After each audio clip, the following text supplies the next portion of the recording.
दोस्तों यहाँ पे गुजरात गैस के क्वार्टरली नंबर्स आ चुके हैं, तो उसी के बारे में हम इस वीडियो में बात करेंगे और जानेंगे कि आपको गुजरात गैस के अंदर इन्वेस्टमेंट करना चाहिए या नहीं। चलिए शुरू करते हैं। तो देखिए, सबसे पहले अगर हम यहाँ पे कंपनी के टोटल रेवेन्यू की अगर हम बात करें तो पिछले क्वार्टर के कंपैरिजन में यहाँ पे जो कंपनी का टोटल रेवेन्यू है वो 12% गिरकर 3065 करोड़ का यहाँ पे कंपनी का टोटल रेवेन्यू इस क्वार्टर में निकल कर आया है।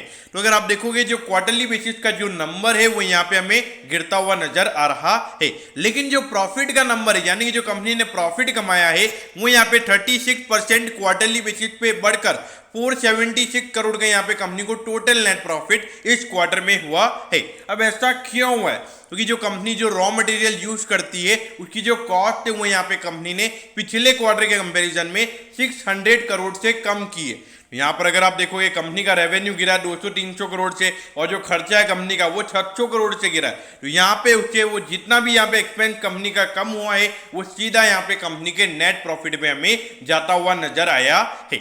और अगर हम ईयर ऑन ईयर बेसिस यानी कि पिछले साल के अप्रैल से जून वाले क्वार्टर से अगर हम कंपेयर करें तो उसके कंपैरिजन में यहाँ पे 176% से कंपनी का रेवेन्यू बढ़ा है। तो ईयर ऑन ईयर बेसिस पे यहाँ पे 1.76 टाइम से यहाँ पे हमें कंपनी का रेवेन्यू बढ़ता हुआ नजर आ रहा है। तो बहुत ही मतलब डबल से ज्यादा अगर आपका रेवेन्यू बढ़ेगा ईयर ऑन ईयर बेसिस पे। ऑल्दो पिछले साल कोविड का फर्स्ट वेव था और अभी कोविड का सेकंड वेव था, तो यानी कि कोविड के सेकंड वेव पे बिजनेस पे कोई इंपैक्ट नहीं पड़ा है।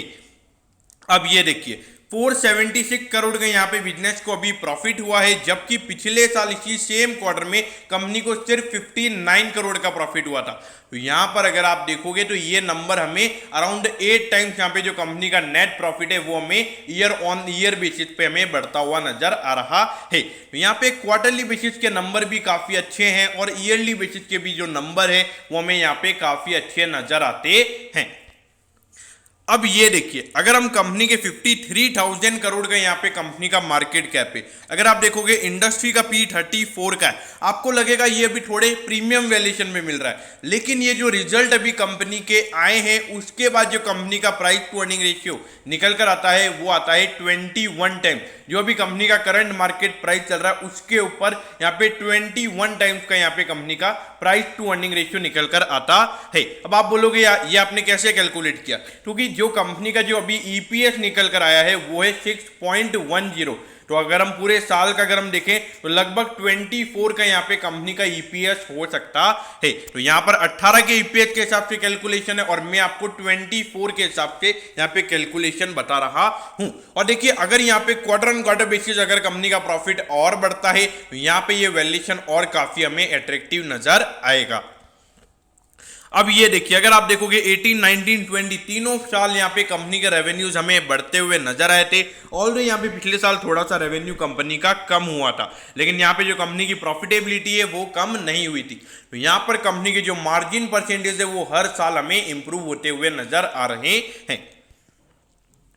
अब ये देखिए 772 पे यहाँ पे गुजरात गैस का स्टॉक अभी ट्रेड हो रहा है और ऑलमोस्ट अपने ऑल टाइम हाई पे ये स्टॉक अभी आपको ट्रेड होता हुआ नजर आ रहा है। इसके नंबर्स यहाँ पे आउटस्टैंडिंग है, उसमें कोई डाउट नहीं है। और यहाँ पर जिस तरीके की ग्रोथ यहाँ पे गुजरात गैस हमें दिखा रहा है, मेरे ख्याल से ना तो अडानी टोटल गैस वो ग्रोथ दिखा रहा है, उसके अलावा नई महानगर गैस और नई इंद्रप्रस्थ गैस भी हमें वो दिखाता हुआ नजर आ रहा है। यहाँ पे ग्रोथ इनकी बहुत अच्छी मुझे नजर आ रही है। तो देखिए, अगर गुजरात गैस के अंदर लॉन्ग टर्म के लिए इन्वेस्ट किया हुआ है बने रहिए। अगर इन्वेस्ट करना चाहते हो तो डेफिनेटली इन्वेस्ट कर सकते हो। और अगर थर्ड पॉइंट की अगर हम बात करें शॉर्ट टर्म व्यू की, तो देखिए जो नंबर्स यहां पर आए हैं आउटस्टैंडिंग जो नंबर्स, मेरे ख्याल से शॉर्ट टर्म में यहाँ पे आराम से 850 रुपीज का टारगेट मेरे ख्याल से 1 या 2 महीने में आराम से गुजरात गैस अचीव करता हुआ नजर आएगा। तो दोस्तों मैं होप करता हूँ कि गुजरात गैस के क्वार्टरली नंबर्स के बारे में आपको सब कुछ पता चल गया होगा। अगर आपकी कोई भी क्वेरीज है तो आप कमेंट कीजिए, मैं जरूर आपके कमेंट पर रिप्लाई